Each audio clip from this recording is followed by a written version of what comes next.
wa ta'ala. Kematian itu merupakan satu hal yang pasti, dan kita tidak tahu kapan kita akan mati, umur berapa kita akan mati, semua tak ada yang tahu. Karena dalam Al-Quran sudah disebutkan, ma tadri nafsun madza taksibu ghadan wa ma tadri nafsun bi ayyi ardin tamut. Seseorang tidak akan tahu apa yang akan dia lakukan esok hari, dan seseorang tidak akan tahu di negeri mana dia akan mati. Lahir di Muara Bulian belum tentu matinya di Muara Bulian. Lahir di satu tempat belum tentu mati di tempat itu juga. Lahir dalam keadaan baik belum tentu matinya juga dalam keadaan baik. Dan kita tidak akan tahu apa yang akan kita lakukan esok hari. Ini alhamdulillah kawan-kawan dai yang dapat reward pun tak tahu itu mau dapat reward, Pak, ya. Nah, nggak tahu mau dapat reward, tapi alhamdulillah saudara-saudara kita dapat reward. Mudah-mudahan reward itu menjadi penyemangat untuk para dai-dai Kabupaten Batanghari. Amin ya rabbal alamin. Dan kemudian Pak Bupati, ini mungkin kemarin ya sampai tadi malam ini banyak dai yang harap-harap cemas juga. Banyak mungkin yang doanya pun panjangnya luar biasa. Yang tak pernah sholat tahajud mungkin bangun sholat tahajud berdoa, ya, berharap supaya namanya keluar dan lulus, kan begitu, ya.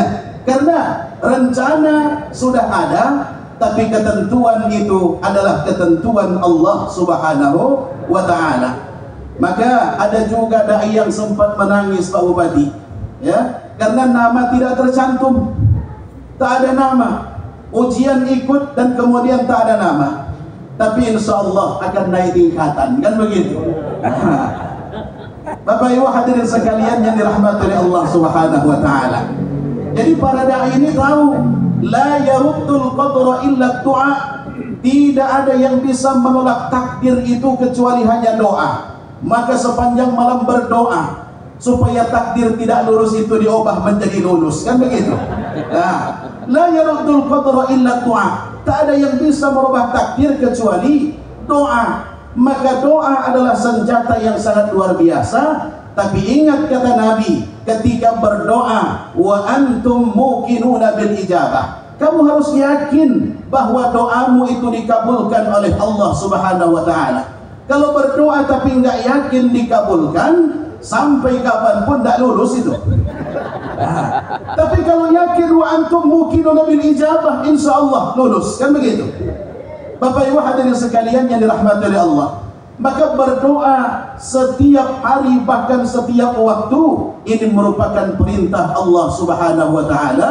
Ud'uni astajib lakum. Berdoalah kamu kepadaku, pasti akan aku kabulkan, kata Allah. Maka dulu pernah di zaman Nabi Musa alaihissalam ada seorang perempuan yang datang kepada Nabi Musa, melapor kepada Nabi Musa, wahai Nabi Allah Musa, minta kepada Allah, doakan saya kepada Allah, bermunajatlah kepada Allah, wahai Nabi Allah Musa, doakan saya agar saya punya anak, kata perempuan ini. Maka Nabi Musa pun berdoa, ya Allah, ada perempuan yang datang minta didoakan supaya punya anak, ya Allah. Apa jawaban Allah? Musa, itu perempuan sudah aku takdirkan menjadi wanita yang mandul. Sudah aku takdirkan itu wanita jadi wanita yang mandul. Maka dengan berat hati Nabi Musa menyampaikan kepada wanita itu, ya fulanah, kamu sudah ditakdirkan Allah sebagai wanita yang mandul. Maka wanita itu pun menangis terseduh-seduh dan kemudian pulang, tapi tidak putus semangat. Keesokan harinya perempuan itu kembali datang kepada Nabi Allah Musa. Ya Nabi Allah Musa, doakan lagi kepada Allah agar aku bisa punya anak. Maka kedua kalinya Nabi Allah Musa berdoa, tapi jawaban Allah tetap sama. Itu wanita ditetapkan sebagai wanita yang mandul. Pulang lagi dalam keadaan menangis. Setelah itu lama tidak kembali. Beberapa tahun perempuan itu baru datang menemui Nabi Musa. Tapi ternyata Bapak Ibu, perempuan itu datang sudah menggendong seorang anak. Heran Nabi Musa alaihissalam. Fulana, ini anak siapa? Kata Nabi Musa. Ini anak saya. Engkau lahirkan dari rahimmu? Ya, aku lahirkan dari rahimku. Bingung Nabi Musa Bapak Ibu. Ini sudah Allah tetapkan jadi wanita yang mandul. Allah yang mentakdirkan. Loh, kok bisa punya anak lahir dari rahimnya sendiri? Maka bermunajat kembali Nabi Allah Musa, ya Allah, perempuan yang dulu datang ke sini minta didoakan supaya punya anak, dan engkau menetapkannya sebagai wanita yang mandul. Kenapa sekarang datang ya Allah membawa anak? Musa, memang benar itu perempuan kutakdirkan jadi wanita mandul. Tapi setiap detik, setiap waktu, setiap jam dia datang kepadaku, mengangkat kedua tangannya, berdoa kepadaku sambil meneteskan air mata, tidak pernah henti-hentinya. Maka saya pun iba melihat perempuan ini. Maka Musa, takdirku itu ya aku hilangkan, dan kasih sayangku mengalahkan takdirku, kata Allah. Jadi kasih sayang Allah mengalahkan takdirnya. Ketika seorang hamba terus meminta tak ada hentinya, apapun ketetapan Allah, insya Allah bisa dirubah. Maka la yaruddul qadra illa doa. Tidak ada yang bisa merubah takdir kecuali doa. Tapi kalau mati Pak Bupati nggak bisa didoakan itu. Ya, supaya panjang umur kita doalah panjang umur, tapi tidak bisa ditambah hitungan umurnya.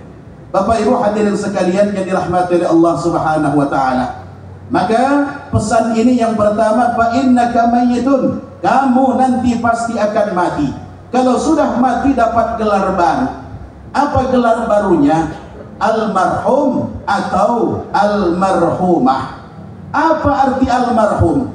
Apakah arti almarhumah? Almarhum itu artinya orang yang harus diberikan kasih sayang.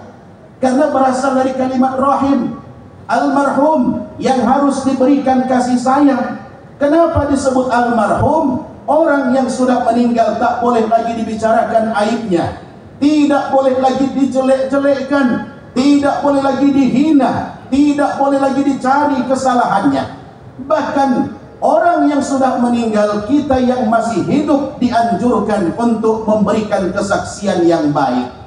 Saat mensolatkan jenazah, imam selesai solat akan menghadap kepada para jamaah. Apa kata imam? Saudaraku sekalian, mari kita saksikan apakah almarhum ini orang baik? Jawaban jamaah baik, kan gitu. Walaupun di tengah-tengah jamaah ada yang ngomong, alah baik apa gitu. Ya, tapi tetap harus diberikan kesaksian yang baik. Karena dia sudah menjadi almarhum yang memang harus diberikan kasih sayang. Maka saudaraku sekalian yang dirahmati oleh Allah Subhanahu wa taala, jangan pernah berhenti meminta dan berdoa kepada Allah Subhanahu wa taala, karena doa itu sangat luar biasa. Apalagi doa itu kita sebutkan dan kita minta kepada Allah dengan hati yang penuh dengan keikhlasan. Tapi ada satu doa Bapak Ibu, walaupun doa ini datang dari Nabi, tapi saya yakin kita semua tidak ada yang berani mendoakannya. Apa doa Nabi itu? Allahumma ahyini miskinan wa amitni miskinan wahsyurni fi zumratil masakin. Ya Allah, hidupkan aku jadi orang miskin, matikan aku sebagai orang miskin, dan kumpulkan aku bersama dengan orang-orang miskin. Saya yakin tidak ada yang berani berdoa itu. Ya, nah, tidak ada yang berani itu. Walaupun itu datang dari Nabi, tidak akan ada yang berani mendoakannya itu. Ya, karena semua pasti berdoa minta kaya, minta luas rezekinya, ya Bu ya. Terutama kaum ibu.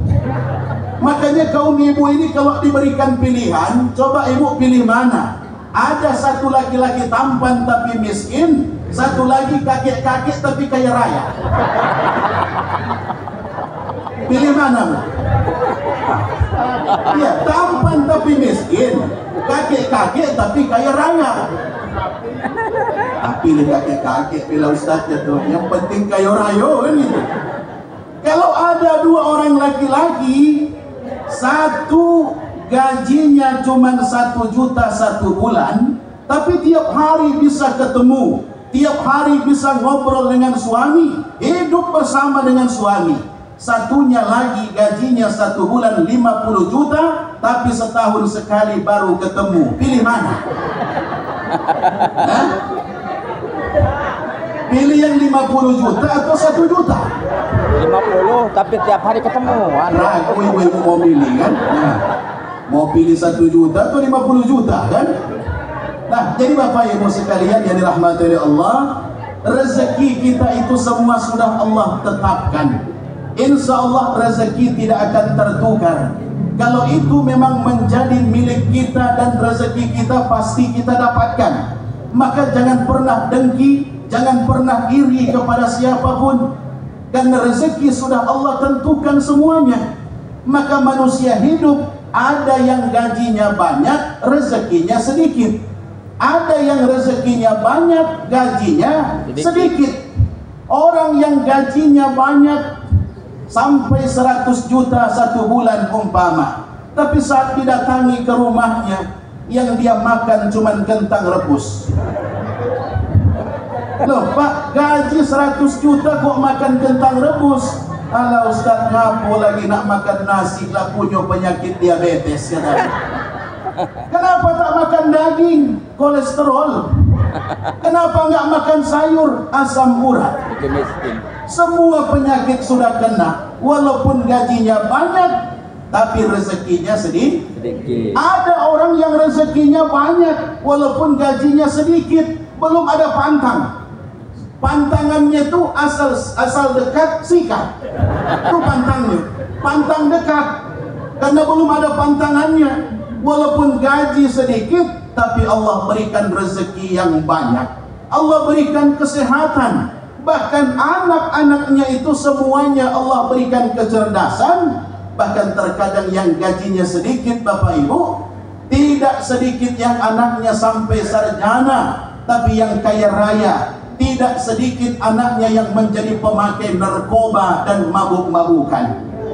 Bapak Ibu hadirin sekalian yang dirahmati oleh Allah Subhanahu wa taala, maka karena itu apapun usaha kita, walaupun sama usahanya dengan yang lain, sama pekerjaannya dengan yang lain, jangan pernah dengki dengan rezeki yang didapat oleh orang lain, karena takaran rezeki kita berbeda. Takaran rezeki kita berbeda.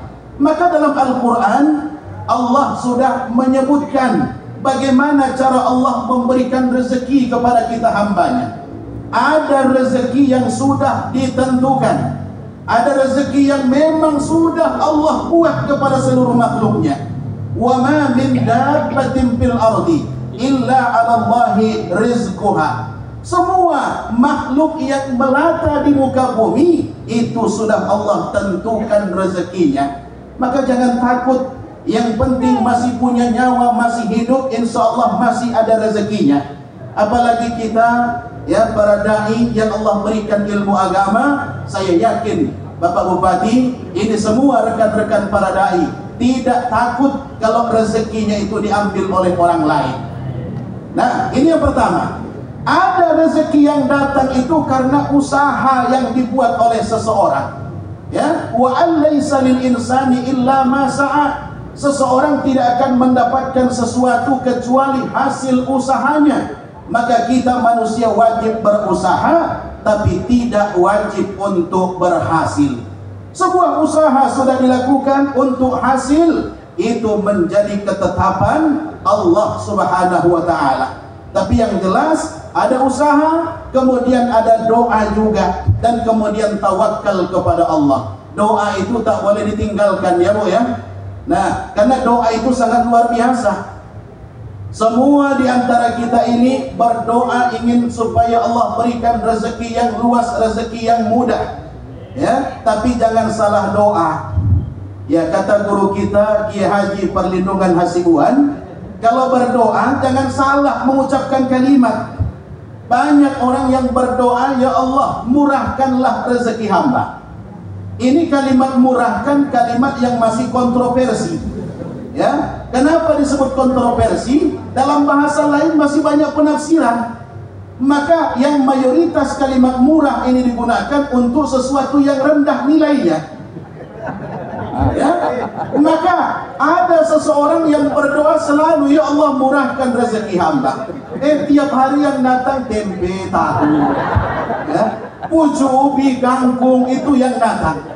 Ustaz, saya sudah berdoa kepada Allah minta rezeki supaya dimudahkan, kenapa yang datang hanya tempe tahu? Ternyata doanya murahkan. Nah, maka kalimat murahkan itu kita robah menjadi mudahkan. Ya, ya Allah mudahkan rezeki hamba. Karena belum ada di antara kita ini yang menolak rezeki. Ya, tidak ada. Ada satu kisah pernah saya baca Bapak Ibu. Ada satu orang, ini mungkin inilah satu-satunya yang pernah menolak rezeki. Saking banyaknya rezekinya sampai dia tolak. Susah untuk menerima rezeki yang Allah berikan. Karena pusing dengan rezeki. Uang setiap hari datang. Dia tidur, dia duduk, uang datang. Maka dia datangi gurunya karena sudah pusing. Tuan guru, apa yang harus saya lakukan? Saya tidak bisa beraktivitas, tak bisa melakukan ibadah dengan baik karena duit selalu datang kepada saya. Kamu pusing dengan duit, kata guru ini. Ya, saya pusing, bagaimana solusinya supaya duit tidak mengejar-ngejar saya? Kalau kita maunya dikejar-kejar duit, ya. Kalau ini orang minta supaya duit tidak mengejarnya lagi, solusinya mudah, kata gurunya. Besok hari Jumat pergilah ke masjid, sholat Jumatlah di masjid, cari posisi kamu di belakang raja. Apa gawe saya di belakang raja? Kalau sudah posisi kamu di belakang raja, besok carilah posisi yang nyaman, tempeleng kepala raja. Kalau sudah kau tempeleng kepala raja, pasti nanti kamu akan masuk ke penjara. Kalau sudah masuk penjara, duit nggak akan ngejar-ngejar kamu, kata guru tadi. Wah, iya juga, kata dia. Mantap juga ini usulan guru ini, masuk penjara pasti saya tenang di sana. Maka besoknya sampai di masjid, posisi sudah pas, sudah aman, maka dia tempelenglah kepala raja. Setelah kepala raja dia tempeleng, mahkotanya pun jatuh. Maka pengawal raja pun langsung memegang dan menariknya. Ini orang sudah kurang ajar dengan raja. Ini harus dihukum mati, kata mereka. Kalau mati pula saya ini, kata dia. Kalau mati habis niatlah rezeki, kan gitu. Maka ketika pengawal sudah memegang dan menariknya, raja memanggil. Bawa kemari orang yang sudah menempeleng kepala saya. Ini orang memang sudah menempeleng kepala saya. Saat mahkota saya jatuh, ternyata di mahkota saya ada seekor kalajengking, kata raja. Ya? Orang ini memang menempeleng saya, tapi sudah menyelamatkan saya. Karena dia sudah menyelamatkan saya, setengah hartaku kuberikan kepadanya. Nah, ini orang yang memang sudah Allah takdirkan kaya raya, bagaimanapun caranya tetap juga dapat rezeki. Walaupun berniat menolak rezeki, tapi rezeki itu tetap datang kepadanya. Makanya Bapak Ibu hadirin sekalian, jangan pernah berputus asa tentang masalah rezeki. Yakinlah ketika kita masih hidup, insya Allah Allah berikan rezeki. Itu yang kedua tadi, Allah berikan rezeki melalui usaha. Maka lagu anak-anak yang dulu juga mengandung filosofi, mengandung pelajaran. Ada lagu anak-anak dulu, cicak-cicak di dinding, diam-diam merayap. Datang seekor nyamuk, hap lalu ditangkap. Apa usaha yang dilakukan oleh cicak supaya dapat rezeki? Dia merayap. Kalau sudah dia merayap, maka bukan dia lagi yang mencari, Pak. Cicak itu kedatangan nyamuk-nyamuknya yang datang. Maka bergerak, ya, melakukan sesuatu, membuat usaha, walaupun sekecil apa usaha itu, insya Allah menjadi pintu untuk terbukanya rezeki. Kemudian Kemudian ada juga rezeki yang Allah berikan dari jalur ketika kita istighfar meminta ampunan kepada Allah. Karena dosa juga menjadi penutup rezeki. Semakin banyak dosa, rezeki pun semakin sulit untuk datang. Istaghfiru rabbakum innahu kana ghaffara yursilis samaa'a 'alaikum midrara. Minta ampunanlah kamu kepada Tuhan kamu. Yursilis samaa'a 'alaikum midrara. Maka kalau kamu sudah minta ampunan, insyaallah rezeki pun akan datang seperti hujan yang turun dari langit. Maka membaca istighfar, bertaubat kepada Allah termasuk satu cara untuk membuka pintu-pintu rezeki. Ada rezeki yang Allah berikan kepada kita itu melalui anak-anak kita. Berapa orang anak, sebanyak itulah rezeki yang Allah berikan. وَلَا تَقْتُلُوا أَوْلَادَكُمْ خَشْيَةَ إِمْلَاقٍ نَحْنُ نَرْزُقُهُمْ وَإِيَّاكُمْ. Jangan bunuh anak-anak kamu karena takut miskin, kata Allah. Kami yang memberikan mereka rezeki. Begitu juga rezeki untuk kamu. Jangan bunuh. Maka ini ayat sangat dipegang dan diamalkan oleh orang-orang dulu, Pak Bupati. Orang dulu punya prinsip banyak anak, banyak rezeki. Ya, sampai 13 orang anaknya. Ya, ada yang 10 orang anaknya. Kalau orang sekarang tak berani punya anak banyak. Nah, ya, takut dengan rezekinya dan segala macam. Maka orang dulu sangat berpegang dengan ayat ini. Mereka yakin sebanyak apapun anak, maka mereka akan mendapatkan rezekinya masing-masing. Bapak Ibu hadirin sekalian yang dirahmati oleh Allah Subhanahu wa taala. Ini sampai jam berapa ini Pak Bupati? Maghrib. Ya. Nah, jadi ya, Allah memberikan rezeki kepada kita dari cara dari anak-anak kita semuanya. Kemudian selanjutnya Allah berikan rezeki kepada seorang hamba dari jalur pernikahan. Wankihul ayama minkum wassalihina min ibadikum wa imaikum iyakunu fuqara yughnihimullahu min fadlih.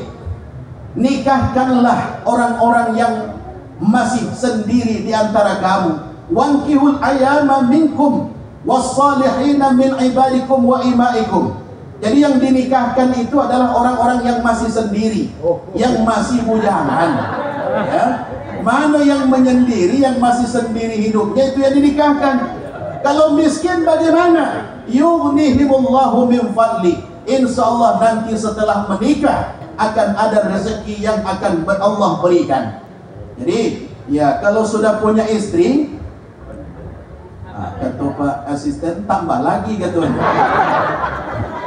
Ya, ya, cuman kan dalam Al-Quran disebutkan Bu, ya, istri itu, pasangan hidup itu litaskunu ilaiha, agar kamu tenang hidup bersamanya.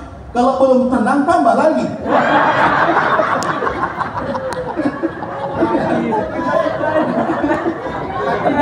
Dari mati katanya. Dari mati katanya. Bapak Ibu hadirin sekalian yang dirahmati oleh Allah Subhanahu wa taala. Nah, ada juga jalur rezeki itu Allah berikan dikarenakan kita hambanya bersyukur. La in syakartum la azidannakum, itu janji Allah. Kalau kamu bersyukur, aku tambah. Tapi kalau kamu tak bersyukur, maka jelas ya, rezeki itu tidak akan ditambah, malah nanti akan membuat malapetaka kepada seseorang. Ada rezeki yang muncul karena jalur membantu orang, bersedekah kepada orang lain. Masalul ladzina yunfiquna amwalahum fi sabilillah kamasali habbatin ambatat sab'a sanabil fi kulli sumbulatin mi'atu habbah. Ini merupakan gambaran orang-orang yang membantu orang lain, baik dengan sedekah, sedekah tenaga, sedekah ilmu, sedekah apapun itu. Karena kata Nabi, man kana lahu malun falyatasaddaq bimali. Yang punya harta sedekahnya dengan harta. Yang tak punya harta, punya cuma tenaga. Tetangga butuh bantuan tenaga. Wa man kana lahu quwwatun falyatasaddaq biquwwati. Silakan bersedekah dengan tenaganya. Yang punya ilmu, kita para dai dan semua yang mempunyai ilmu, falyatasaddaq bi'ilmi. Apapun bisa untuk kita sedekahkan. Maka yang paling kecil itu sedekah, termasuk senyum kepada saudaramu adalah sedekah. Tak bisa semuanya, cuman senyumlah yang bisa. Udahlah senyum bela. Yang penting Bu, jangan senyum-senyum kepada suami orang. Itu baiklah. Ya, kalau senyum-senyum kepada suami orang itu beda cerita itu. Bapak Ibu hadirin sekalian yang dirahmati oleh Allah Subhanahu wa taala. Ini yang pertama. Ya. Isma syi'ta fa innaka mayyitun. Hiduplah sesuka hatimu, tapi ingat, kamu punya batasan. Semua itu akan menjadi pertanggungjawaban dan nanti kamu akan mati di kemudian hari. Yang kedua, wa ahbib ma syi'ta fa innaka mufariquhu. Silahkan kamu mau cinta kepada siapapun, cinta dengan anak istrimu, cinta dengan jabatanmu, cinta dengan pangkatmu, cinta dengan apapun yang kamu punya, tapi ingat fa innaka mufariquhu. Sehebat apapun cintamu kepada apa yang kamu miliki, kamu akan berpisah dengan semuanya. Jabatan akan tinggal, hartamu akan tinggal, semua yang kamu miliki akan tinggal dan berpisah dengan kamu. Maka kalau sudah dapat gelar almarhum, itu akan diantar ke kuburan. Masih ada 3 yang mengikuti kita. Ada Amsal, amal soleh. Ada Anis, anak istri masih ikut. Ada Harben, harta benda masih ikut. Tapi semua tidak ada yang mau menemani di dalam kubur. Yang mau menemani hanya satu, yaitu amal soleh. Hanya amal soleh. Istri tak mau dah, walaupun dulu berjanji sehidup semati, tak akan mau dah dia menemani. Ya Bu, mau dah Bu? Tak ada yang mau tuh. Ya, walaupun janjinya sehidup semati tak akan mau. Makanya Bapak Ibu hadirin sekalian yang dirahmati oleh Allah Subhanahu wa taala, rasa cinta itu merupakan satu hal yang Allah anugerahkan kepada kita. Setiap manusia punya rasa cinta. Bahkan untuk masuk ke surga saja pun termasuk kuncinya, kata Nabi, hubbul fuqara wal masakin. Harus cinta kepada fakir, ya fakir miskin. Walaupun sholatnya banyak, ibadahnya banyak, tapi kalau ketemu orang miskin cuek, ketemu dengan orang miskin tidak mau untuk berbagi, tidak mau memberikan senyuman, malah kata-katanya kasar, hati-hati. Orang yang model ini sulit untuk masuk surga. Karena kita masuk surga bukan karena amal ibadah, tapi karena kasih sayang Allah. Maka orang yang tak punya kasih sayang sulit untuk masuk surga. Nah, Bapak Ibu hadirin sekalian, langsung yang nomor 3, wa'mal ma syi'ta fa innaka mujaziyun bihi. Beramallah sesuka hatimu. Mau beramal baik, mau beramal yang buruk silahkan, tapi kamu nanti pasti akan mendapatkan balasan dari amal ibadah kamu tersebut. Sekecil apapun itu pasti dapat balasan. Faman ya'mal misqala dzarratin khairan yarah wa man ya'mal misqala dzarratin syarran yarah. Sekecil apapun itu pasti akan dipertanggungjawabkan. Bahkan ibu-ibu, nanti di akhirat ada orang yang memikul bakwan. Ya, ada orang di akhirat yang mikul bakwan. Tahu bakwan? Gorengan. Bagi siapa itu? Yang biasa makan gorengan 5 bayar 2. Ya, biasa waktu di dunia makan gorengannya 5 tapi bayarnya 2. Dia pikul lah. Tapi bukan sebesar bakwan di dunia lagi. Sudah sebesar mobil Kijang bakwan. Mencari siapa yang punya itu. Dia akan bertanggungjawabkan. Makanya apapun amal ibadah kita pasti akan dipertanggungjawabkan, sebesar apapun itu dan sekecil apapun. Maka mari di akhir tahun ini kita introspeksi diri kita masing-masing, kita benahi mana yang tidak baik, kita perbaiki, kita tambah semangat, dan mudah-mudahan Allah berikan kekuatan kepada kita semuanya. Amin ya rabbal alamin. Mungkin tak banyak yang bisa saya sampaikan Pak Bupati, cukup ini saja yang bisa saya sampaikan. Mudah-mudahan ada manfaat bagi kita semuanya. Mohon maaf atas segala kesalahan dan kekurangan. Wallahul muwaffiq ila aqwamit thariq. Assalamualaikum warahmatullahi wabarakatuh.